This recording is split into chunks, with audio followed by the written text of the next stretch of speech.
De poursuivre notre réflexion sur cette Europe à la croisée des chemins, alors que de nouvelles alliances se forgent entre nos compétiteurs stratégiques, que le devenir de l'alliance transatlantique est en suspens, l'Europe de la défense reste à construire. La première étape, consolider son autonomie stratégique par rapport aux autres États, et notamment les États-Unis, dans un environnement incertain et complexe. L'Europe est-elle aujourd'hui capable d'agir et de se défendre pour assurer sa sécurité ?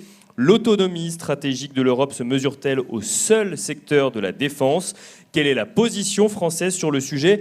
Pour évoquer toutes ces questions, je vous propose d'accueillir notre prochain panel, un panel intitulé « Pour une définition européenne de l'autonomie stratégique ». Et nous avons le plaisir donc d'accueillir Henri Vanhanen du Parlement européen, Ruth Ferrero-Turrion de l'Université autonome de Madrid, Maurice de l'Européenne Policy Center, Romain le Quiniou de Eurocréation, et cette table ronde va être modérée par Paul Taylor du European Policy Center. On peut les applaudir.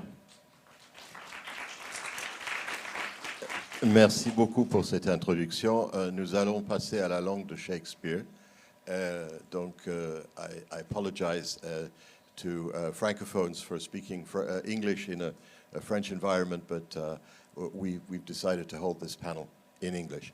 As you all know, strategic autonomy, when France first started talking about it about 10, 15 years ago, let's say, became, I would say, a bogeyman, a buzzword that people didn't want to hear. It aroused a lot of opposition because it was seen, rightly or wrongly, as an attempt to push the United States out of Europe. Nevertheless, strategic autonomy was adopted by the European Union as a whole in its first global strategy in 2016. That was actually before the first election victory of Donald Trump. It's worth noting.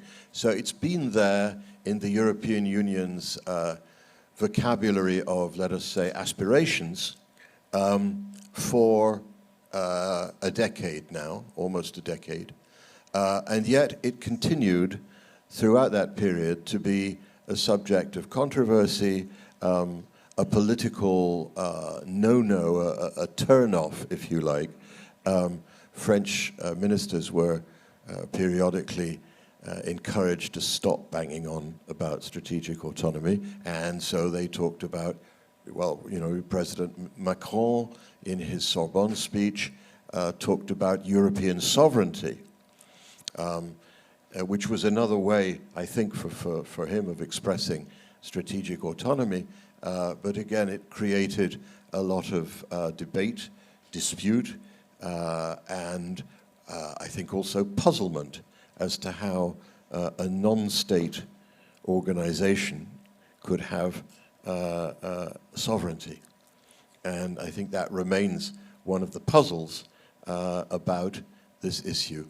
How can we collectively achieve a sort of strategic autonomy while retaining our national specificities? The reason we have this excellent panel for you today is partly to give you different outlooks from different parts of Europe, because strategic autonomy doesn't look the same necessarily if you're sitting in Madrid, if you're sitting in Helsinki, if you're sitting in Brussels, or if you're sitting in Central Europe, in Warsaw or in Bratislava, or even more so in the Baltic states. So I'd like each of our speakers in the first round to give us a flavor of how strategic autonomy looks from your point of view, and particularly what the threat picture looks like from your point of view, and therefore what you think we'll go on to the question of what Europe needs to do as a result of that. I'm not going to take the speakers in the order in which they're sitting. I'm going to start with Ruth Ferrero-Turrion, if you'd like, to give us a view from Madrid, from Southern Europe, and I know that all Southern Europeans don't see the threat perception necessarily the same way. Please take a microphone and give us your starting. thank you. Is it working? Yes? Okay, thank you very much for having me here. Just a correction, I'm from Complutense University, not autonomous. I had to say it. So it's my pleasure to be here, very honored. And I would like to make a point on something that you just mentioned. You said that geography has something to do with the threat perceptions, and that's true. That's geopolitically speaking, it is true. But also ideology in the governments makes a role on what's going on and what are the perception of threats, meaning that, of course, we have geopolitics. We have in Spain the threats coming from North Africa, mostly, with some disputes over Western Sahara, for instance, in which Trump administration, the previous Trump administration, played a role also to insufflate some imbalances, I should say, on the relationship between Morocco and Spain, and the Spanish government changed the position towards Western Sahara because of the reasons, and so, yeah, one of the main issues that it's been concerned by Spain is these tensions that had ever been present in the European arena between the southern flank and the eastern flank, and for the time being, of course, you know, all the attention is put in on the eastern flank. Lately, but I remember in 2015, 2016, with the refugee crisis, what's going on in the Mediterranean, how all the Baltics and Nordic countries were, specifically Baltics, mainly Lithuanian Prime Minister, I believe, they were very reluctant to help the southern countries. So first thing I should mention here is that we had to build up a perception of share risk and share threats, not just from Russia, but from other actors, and not just actors, but also other events like, for instance, the climate change.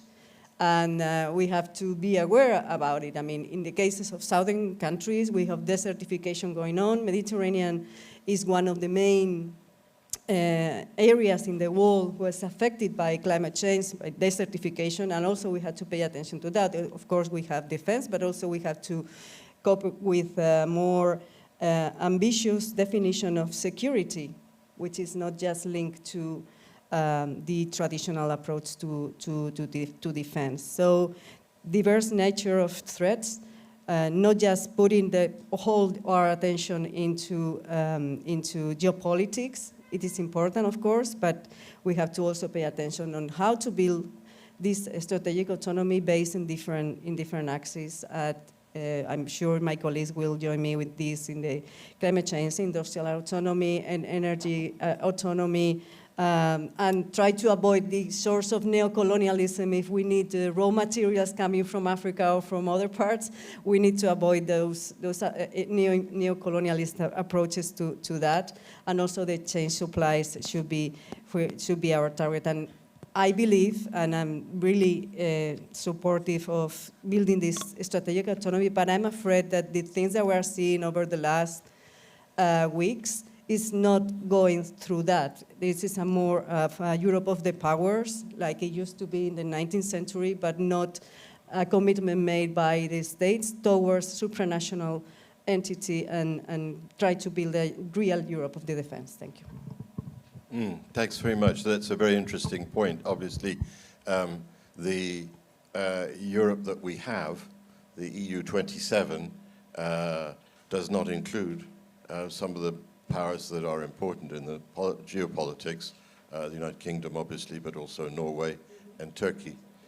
So from that point of view, we clearly need to act in a bigger European family on some things, and the question of the tension between that and the EU 27 structures, I think, is going to be take a lot of management in the coming years.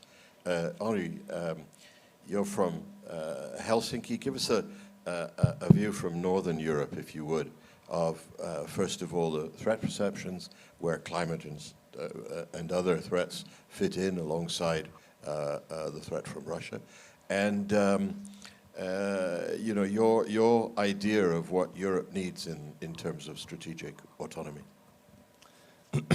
Thank you very much. I think to a degree, we have to accept the fact that there's 27 member states. So obviously that means 27 different strategic cultures. In a way, it's a no-brainer, and trying to sort of evaporate that is kind of something that we shouldn't even be looking at. And I think Northern Europe is an interesting example of how we could sort of try to perhaps make the autonomy discussion a bit more effective. After Finland and Sweden joined NATO, we now have a Northern Europe that's basically a NATO bastion. It means that you have over 200 modern fighters, for example. You have modern submarine capabilities. You have JASSM's air-to-surface missiles, for example. You have a region that's basically able to function as an entity in an area that's strategically essential for the whole balance of European security, let's face it. If you look at a potential flashpoint between, for example, a military conflict between NATO and Russia, it's obvious that this is the region where, if things would go bad, this is where it probably would start. It's not going to start in Spain or Italy or elsewhere. And this means that through NATO's Article 5, if there's a problem in the north, there's a problem for the whole alliance. And I think this is something that's been grasped quite comprehensively in Northern Europe. We understand our location, we understand the responsibility that it bears.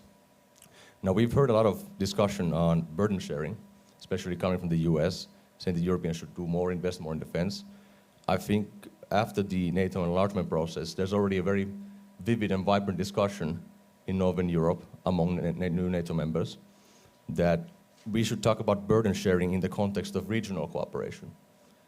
So it's not necessarily to have Spanish, Italian, or Greek troops in Northern Europe. We can do that by ourselves.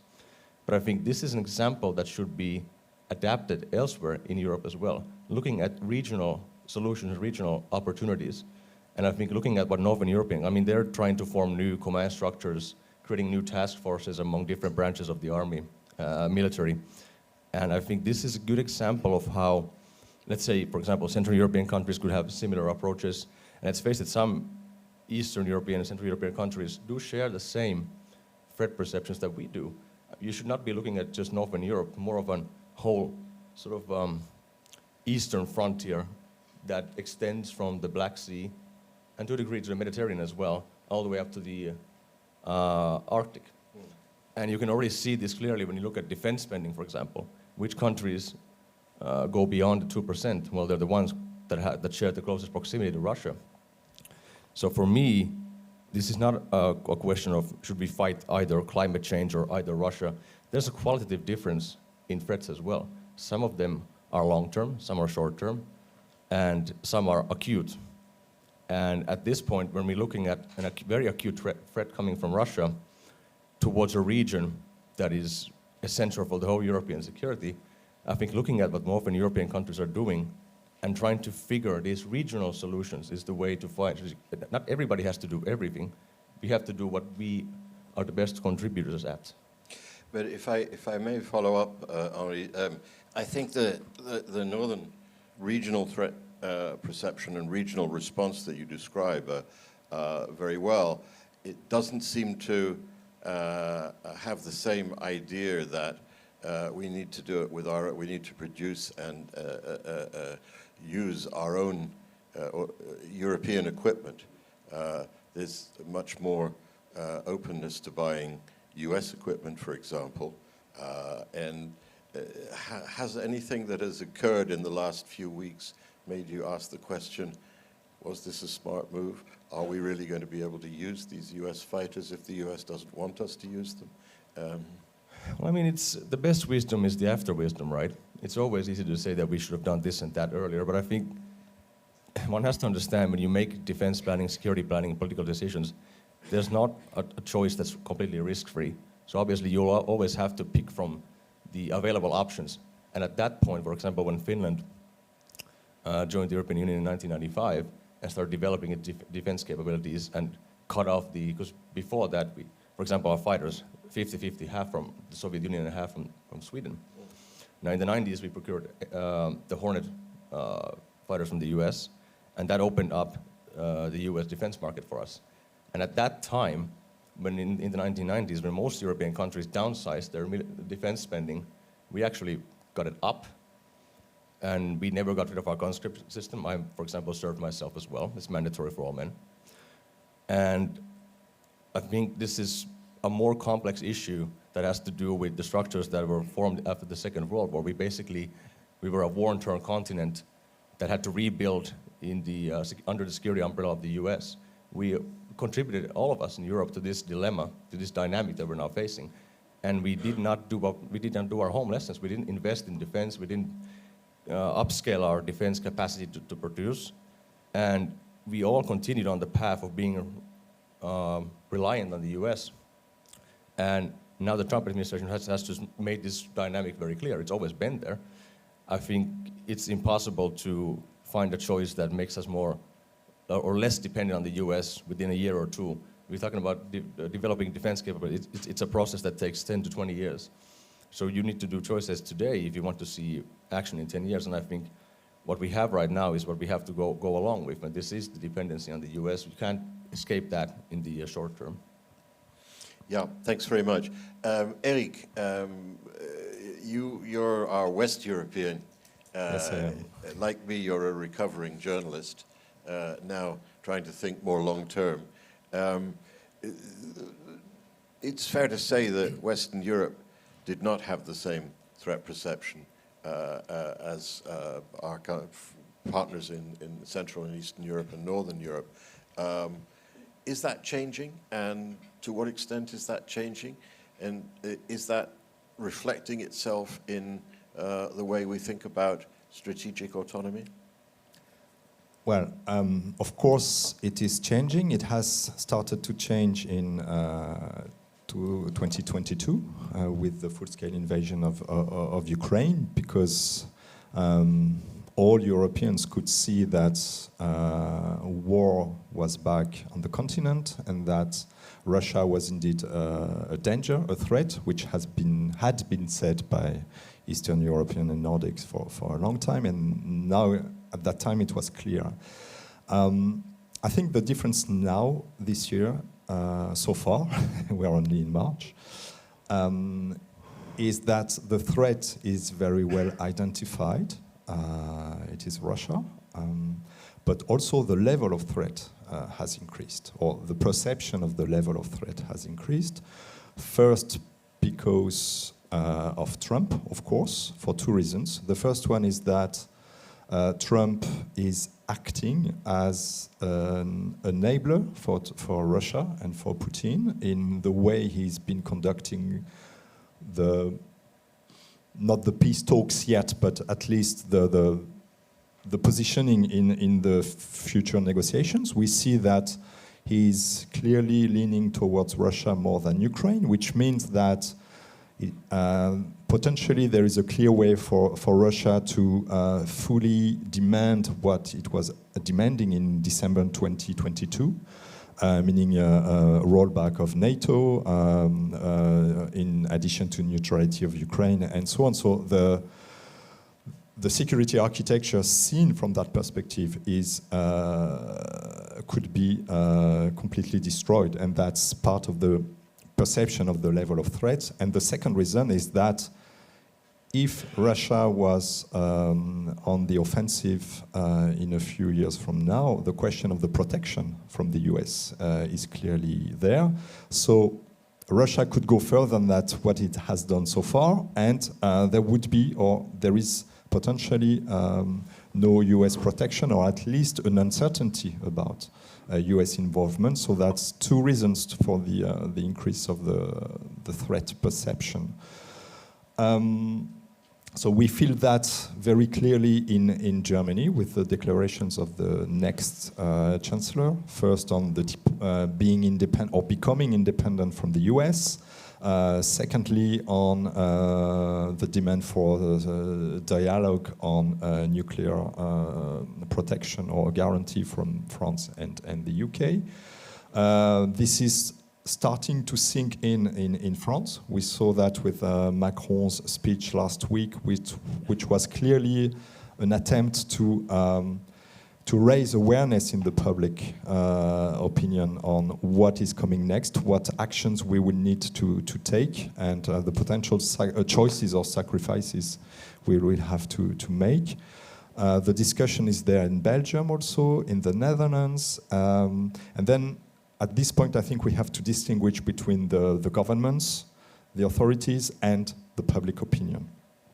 And of course, the threat assessment is very clear at the level of governments, and that was clearly indicated last week in Brussels when there was unanimity in the language of the European Council conclusions, unanimity to increase defense spending, near unanimity, meaning minus Hungary, on the support to Ukraine. But if you look at the political situation, the domestic situation in these countries, you have the AfD, which will be the second political force in the Bundestag. You have in the French Assemblée Nationale, Rassemblement National and France Insoumise, which are problematic for public support. We saw yesterday in Netherlands the vote of a resolution by the parliament, by the second chamber, against the plan, the 800 billion plan agreed last week by the leaders. So there is clearly a problem within the government coalition and with the political landscape. So the question is, there is a clear threat assessment by the governments, but now what will be their margin of maneuver to react to that? How far will they be able to increase the defense spending? How far will they be able to mobilize financial means, public opinions in the support for Ukraine, which is clearly part of the reaction to the new security landscape. So I will stop there, but that's the main remarks we can have now. Yeah, it's very interesting. So what we're seeing is something of a backlash in the public who are saying all this focus on defense, it's not really about us, our daily problems, our cost of living problems, our problems with work and with pensions and so on. Do you think that has the potential to sort of derail the defense effort and the whole perception of the need for European strategic autonomy? Well, in the short term, the question is how to raise defense spending. And as you say, this will depend on choices in national budget. This will depend on support by the national parliaments. And the alternative, which is becoming clear between raising defense spending and social spending. Guns and butter. Yeah, and that's how it is framed by the opposition in France. It is how it is framed in Spain with the coalition. Sanchez had to give guarantees or reassurances to his left-wing partners yesterday. Maybe it will be less the case in Germany because there will be this grand coalition between the left and the right. But if we look at the potential solutions for raising the defense spending, in Germany it's more flexibility on the debt brake. So it's a way to avoid the choice. In France, Macron said no new taxes. We see in opinion polls that the French people doesn't want to work more, doesn't want more taxes, doesn't want cut in social spending. So how do you do it when you have no majority in the Assembly? How can you pass a budget? So that will be very difficult if there is the political willingness, but the national domestic conditions may not be there to go as far and as fast as it would be necessary. Thank you. I think that perception is very clear, and I think it's one of the things where we're going to come to the solution of joint borrowing, because joint borrowing is a way of postponing those choices. We borrow together and we pay it back on the never never. We'll say that we'll pay it back out of future defense budgets, but will we? That seems to be the only escape hatch that's going to be there for this issue. So, Romain de Quiniou, you are, for these purposes, our token Central European, or our Central European representative, which is very good because what Créative, the body of which you're managing director, does is to try and bring France closer to Central Europe and get a better understanding of Central and East European thinking in France, where they have been over the years regarded as small countries, les petits pays. There's a particular sort of way in which people from the Quai d'Orsay used to spit out that expression, les petits pays, which did not obviously cause spontaneous affection for France in Central Europe. And when in addition they were told that they'd missed a good opportunity to shut up, that's something which is still remembered 23 years later. So, was it 22? 22, thank you. Romain, how does the idea of, first of all, obviously, the threat perception, but the idea of strategic autonomy for Europe look from Central Europe? Thank you, Paul, and thank you to the organizers to have this possibility to have this discussion in Paris, the strategic discussions. I think it's very important, and it's very important also for France to prove that now we are listening, even to the petit pays, because petit pays are very numerous, and this counts also in Europe. And I think this is the assessment that France now has been doing. And if we talk about strategic autonomy, I think in the perception of Central Eastern Europe, and here I'm not representative from there, but I lived for many years, and I see some friends from the region in the audience, so I'm sure that we can have some complementary answer also during the question and answers. But if we talk about the perception from Central Eastern Europe on strategic autonomy, I think it's very important to understand the position today and the evolutions, because there has been some convergence, thankfully, and we need to come back to before 2022. Before the full-scale invasion of Ukraine by Russia. Not the beginning of the war, and I want to remind it here in front of French audience, the war started more than 10 years ago, and it's very important to remember that.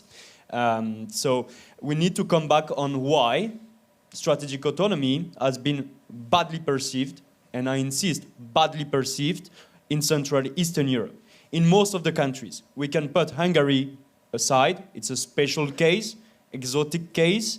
Maybe Slovenia, to some extent, has been quite okay with strategic autonomy, but the vast majority of these countries are being against.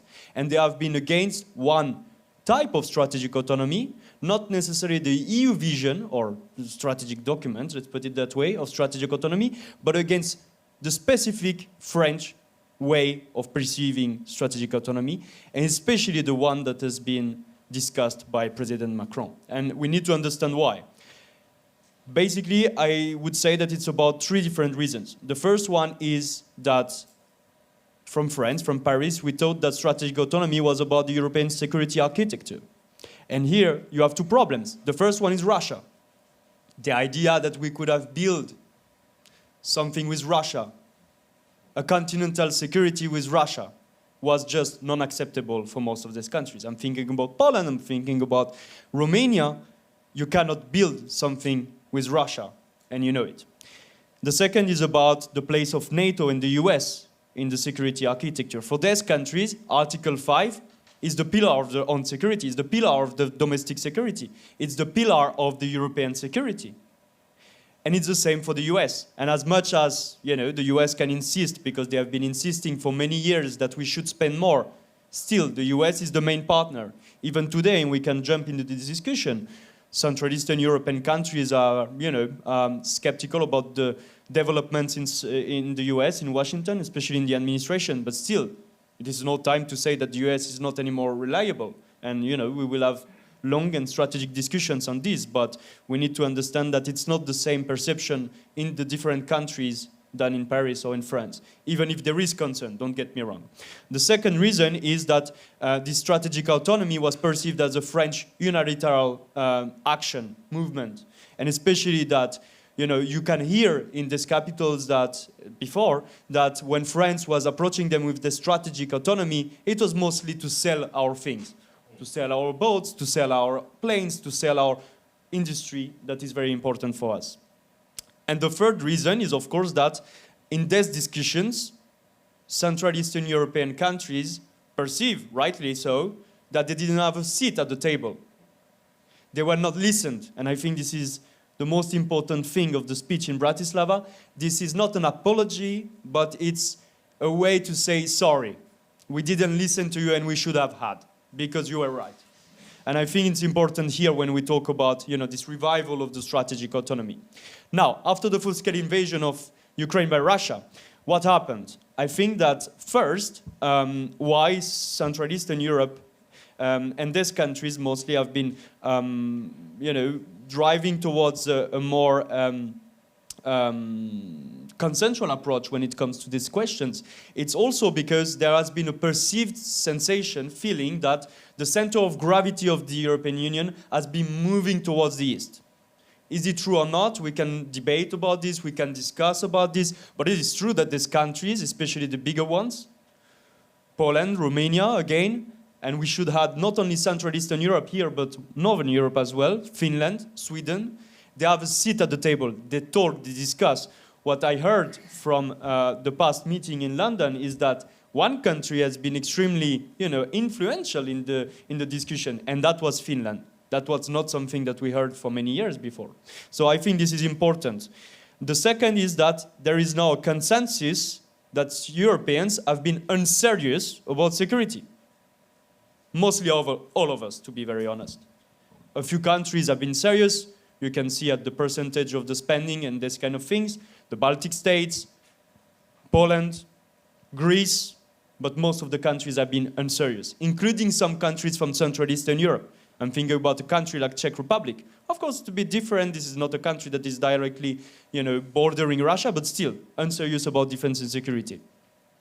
And the third reason why we have now a convergence of our strategic views is that there is a consensus that after the full-scale invasion, NATO, and I know that it's sometimes difficult to hear this from Paris, NATO is the fundamental guarantee of European security. And French authorities understood it. And that was much more clearer from France, from Paris, and this was well received in Central Eastern Europe, that we need to build together this European pillar of NATO. And I think that the most illustrative convergence of these strategic views is the strategic convergence between France and Poland. Both capitals understand that we need to reinforce, and this relationship, this bilateral relationship, is really important to build this European pillar of NATO. Of course, today there are a lot of concerning developments in the US, in Washington, and we need to think about this. We need to think, what does it mean to build this European pillar of NATO, given the conditions in which, our transatlantic relations is being changed, evolving.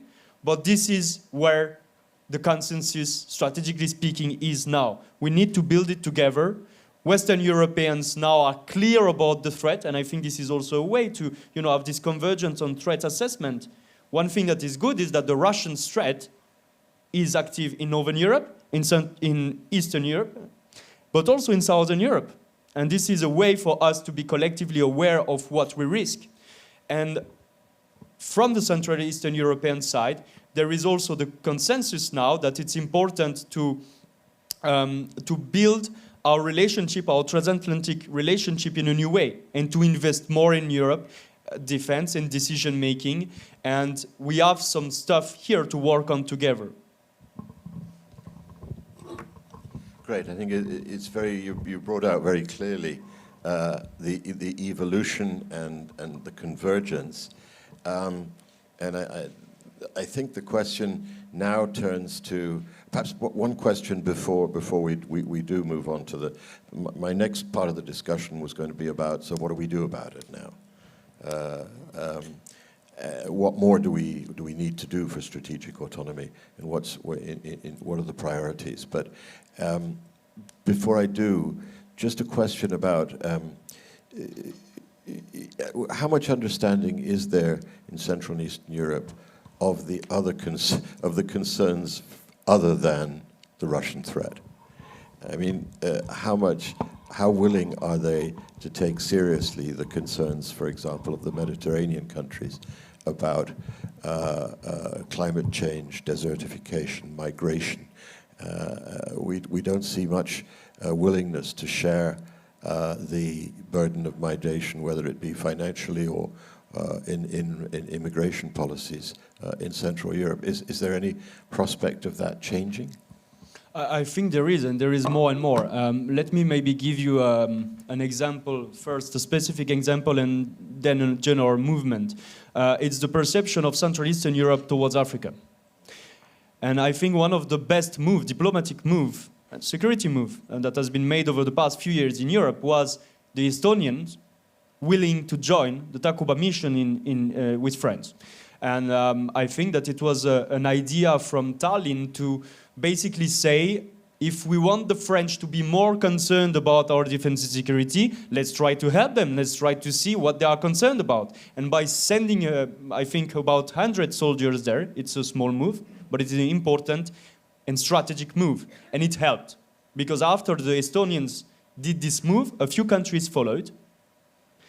And in reverse, French strategic assessment started to change also. I'm not saying it's just linked to this, but I'm saying that the French perception about Russia has been heavily linked to the Russia's action in Africa also. So this is important. If you take the more general vision of Central Eastern Europe towards the southern neighborhood, I will put away the Middle East, it's probably a bit more complicated, a bit more polarized, sure. On Africa, you can see that you have a multiplication. It's not everyone, for sure, but you have a multiplication of strategic behavior and strategic action in Africa. In Sahel region, take the Czech Republic, they have been producing, since many years, a strategy to invest there in order to counter migration and destabilization. Take Romania, they have been producing a strategy today to invest in Africa and to be present on the continent. Estonia, they are trying to provide reform in terms of governance in the region, in several countries. Hungary, again, a bit exotic case. They have sent soldiers in Sahel. We don't know exactly what are the objectives, so I will put it just a bit further, but wanted to mention it. But still, the idea is really to be more involved and to understand better and to have really this convergence of strategic assessment here. And I think this is extremely important and we need to work on this. And just a last point on this, if France is concerned about the southern neighborhood, and we are concerned about, the withdrawal of French influence, power, security developments in Africa, we need to understand that our collective action, the EU engagement with Africa tomorrow, has to be made with strategic partners. And here, Central Eastern European countries are partners that are willing to help. Thank you for that. Very interesting points. Let's move on, if we can, to what Europe needs to do, and then we'll have plenty of time for questions from the audience. Henri, you talked about regional cooperation as the way forward. Are events in Washington leading you to think about how Northern Europe would cope if the United States were not there? I mean, certainly it's a concern because, as we talked before, we have a reliance on defense capabilities, as do have many other countries in the region as well. Nevertheless, I think just based on a couple of months of the Trump administration, we're not jumping into hasty decisions just yet. I think there are certain interests and structures also that are tying the Trump administration, and we're not really ready to throw the towel into the ground yet. But I think we talked a lot about geography. Now, geography creates proximity, and proximity creates an interest. And we already have, for example, the UK-led JEF task force, and that's a group of countries that share geographical proximity. To put it more simply, if one of them would, let's say, be attacked, that would affect all the countries in the region. So I think this sort of domino effect is already taking place. We're already doing exercises and joint capability procurements that increase these military dependencies. I think people talk a lot about NATO and NATO membership and sort of what if NATO doesn't work or does not work. it's a justified question, but I think, for example, from the Finnish perspective, it's not just about NATO, it's what NATO enables. NATO has enabled an unforeseen defense cooperation between the Nordics, and I think this is something that governments would not promote out loud, but these structures are also made to ensure that if NATO, the ultimate sort of security guarantee firewall, doesn't work, you still have other options as well. Yeah, I mean, in a way you could say that that's kind of back to the future, because you already had bilateral and trilateral relations with the United States before you took the plunge and joined NATO. So you're going back to relying more on those structures that were there before you joined NATO, rather than necessarily on NATO itself. Well, I mean, I think in a way it's trying to have the best of both worlds, in the sense that all the exercises that we do, all the military planning and all the preparation that we do within the NATO framework serves NATO, but it also serves the interest of the countries if NATO doesn't function as it should. I think one thing, if I can digress slightly for a second, I mean, one thing that Finland has brought both to the EU and to NATO, but it's come out particularly strongly, I think, since you joined NATO, is your whole of society defense model. And it's something where, again, there is some convergence perceptible around Europe. Now, I'll ask Ruth in a second whether this extends to the South, because I still feel that in the South, you know, there's a sense of, well, Russia may be a threat to Europe, but it's not a threat to France, or it's not a threat to Spain, or it's not a threat to Italy, you know, which is also based on historical perceptions that Italy has never been at war with Russia. Spain has never been at war with Russia. And France, of course, has been at war with Russia, as President Putin reminded us last week. And France was told it was heading for another Berezina, I heard, on Russian television. This kind of perception, is it evolving in Southern Europe in the way it's evolving in Central Europe, Ruth? And what do Southern Europeans think of when they think of strategic autonomy? I mean, I think we are mixing up two different things, because my colleagues were all, except for Romain, they're all talking on defense, just defense, and I don't think that's strategic autonomy alone. I think we are talking here about deterrence, not strategic autonomy, and I think we have to put that thing clear on the table, because, I mean, when we're talking about deterrence, which is need an immediate or medium-term response, is something, and building up strategic autonomy is something else. I should say. I don't think anything should be put on that. Even though, if we're talking about deterrence, we have to take into account that deterrence is not just defense. It has incorporation economic, diplomacy, and other stuff which is not mentioned at all. So we are just focused very, very straight into defense. And I think this is a wrong approach in a way in which we are not going to make a solution out of that. I mean, I'm sharing the worries of the Baltic countries and the Nordic countries, because, of course, they got the enemy on the doors. But at the same time, we have to find a solution. We are going to live with the Russians ever. I mean, they're not going to disappear. They're not going to be dissolved. And at some point, we have to have a dialogue with them. I don't mean build up a security and architecture, European architecture with the Russians, but we have to talk with them at some point. So we cannot carry on like that all the time and being so that. And also, I think when we're talking about strategic autonomy, I believe that we should avoid the so-called making Brussels, the innovative solutions, for instance, with migration. I don't consider migration a threat. I consider migration as opportunity, so I don't put it on the basket. I'm not agree with this, the strategic approach of the NATO on putting migration as a threat, because basically it's a structural phenomena, and you are not going to avoid that. And we have to deal with that, and we have to be able to build up narratives to combat the nationalists and ultra-nationalists and reactionary forces in our countries who are using the migration to get into power and to dynamite our democracies. And I think this is one thing we have to pay a lot of attention. So the decision that was taken in Brussels yesterday of launching this innovative solution for migrants to being deported into a third country based in deportation camps, I don't think that preserves the way of living of the Europeans. And it's supposed that we are talking here about defense because we want to defend our social model, our way of living, and then we're destroying it from inside because we're not respecting fundamental rights for other people. So I think also we have to defend that, and you cannot defend that with tanks, I'm afraid.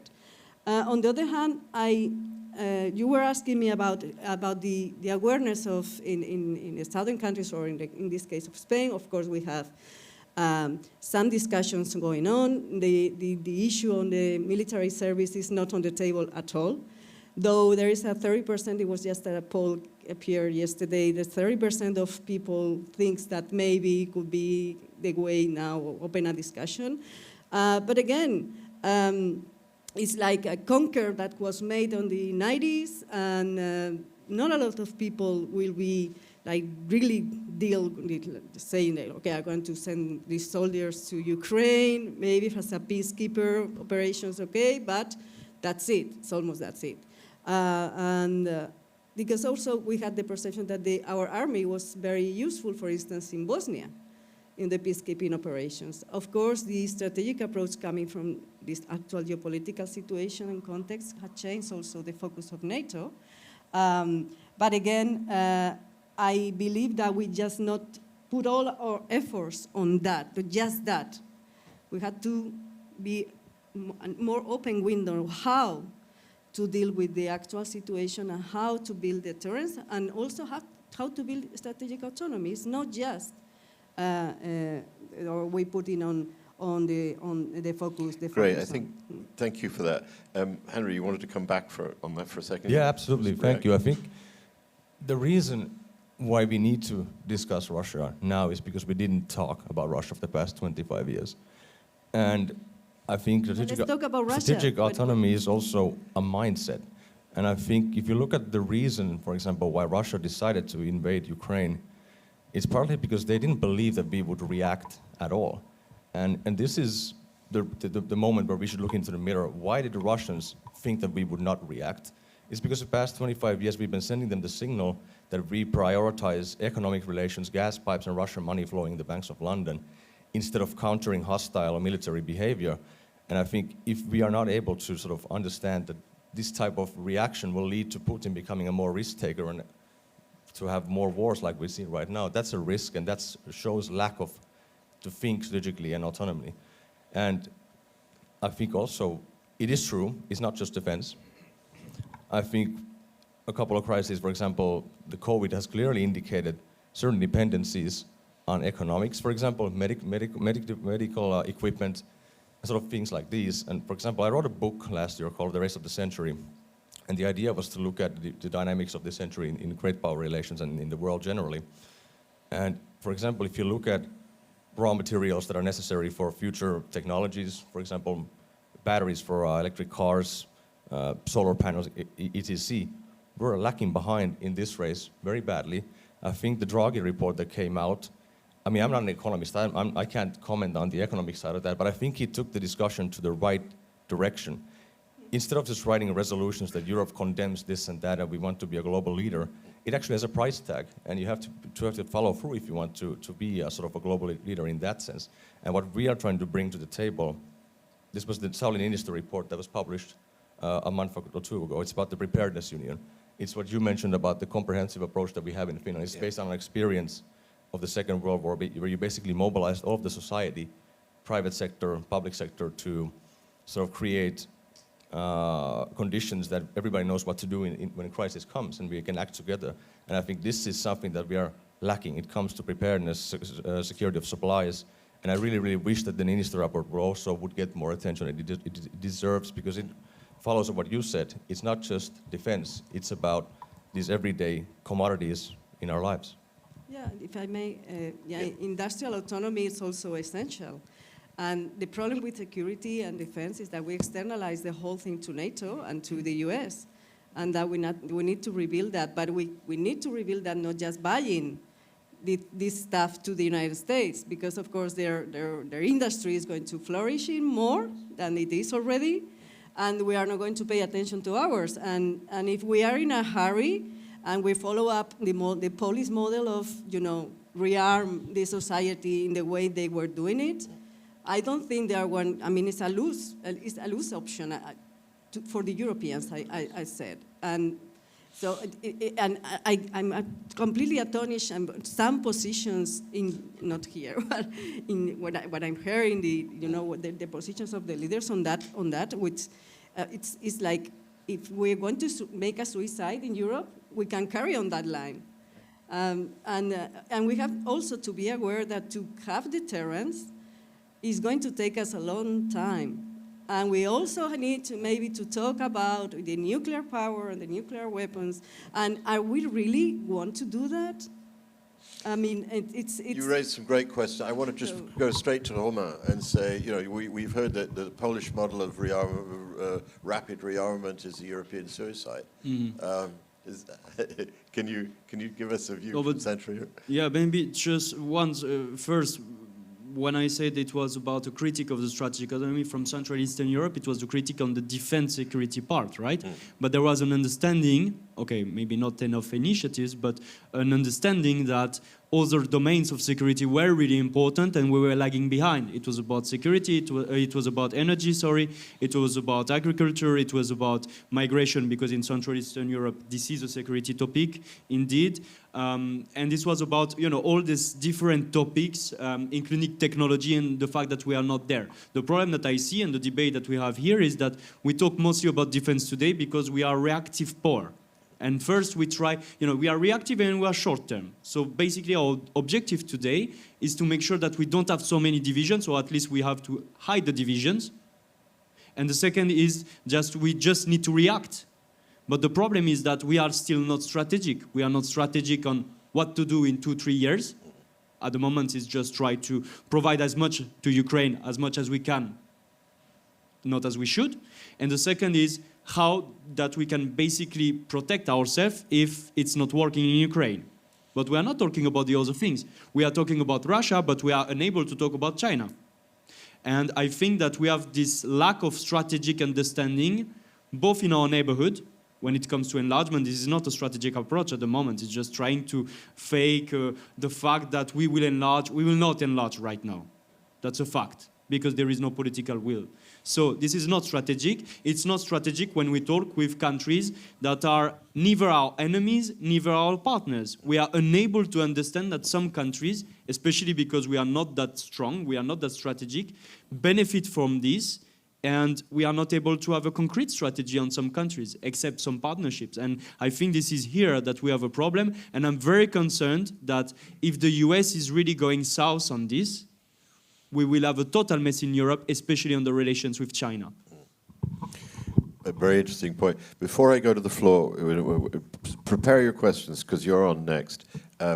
Eric, the perception from Western Europe about what we need to do now for strategic autonomy, and perhaps if you could address the China point as well, and the broader issue of industrial, economic, commercial strategic autonomy as well. Yeah, I think to understand where we are now, it's interesting to look back into the history of the concept of strategic autonomy, how it was discussed at European level. So you said it was in the strategy in 2016.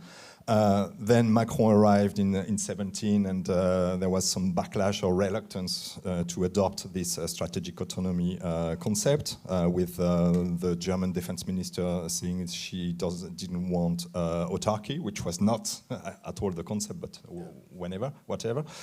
With COVID, Europeans realized that they were vulnerable in economic terms, supply chains and so on, and then appeared the concept of open strategic autonomy, which was not about defense but about economy.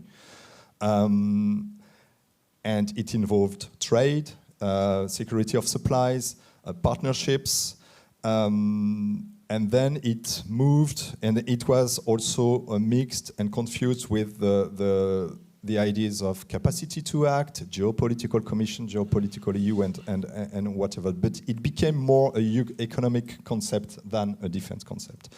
Then it moved into economic security. And now, if you look at what has been discussed in the last month, what has been proposed, you see that there was a competitiveness compass.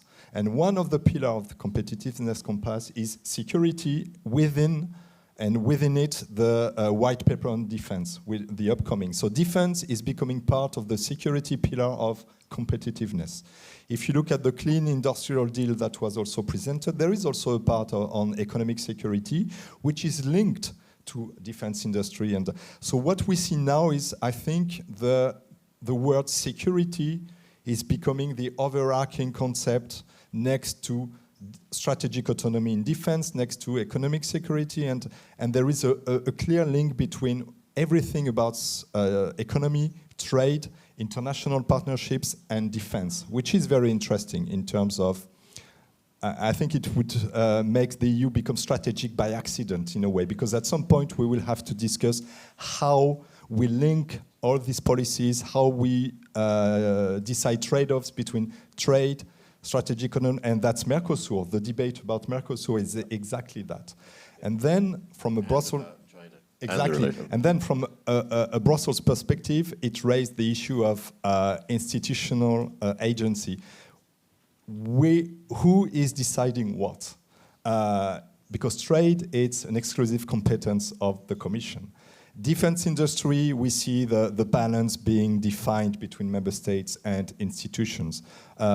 Partnerships, the Commission was in India last week. I mean, it's new, and it goes much further than just trade relations. It is strategic. So at some point, we will need to have this strategic discussion just to clarify what is the balance, what is the division of labor between the member states, the Commission, the national leaders, the members of the France, which is in the UN Security Council, G7, G20, and so on. At some point, we will need this discussion.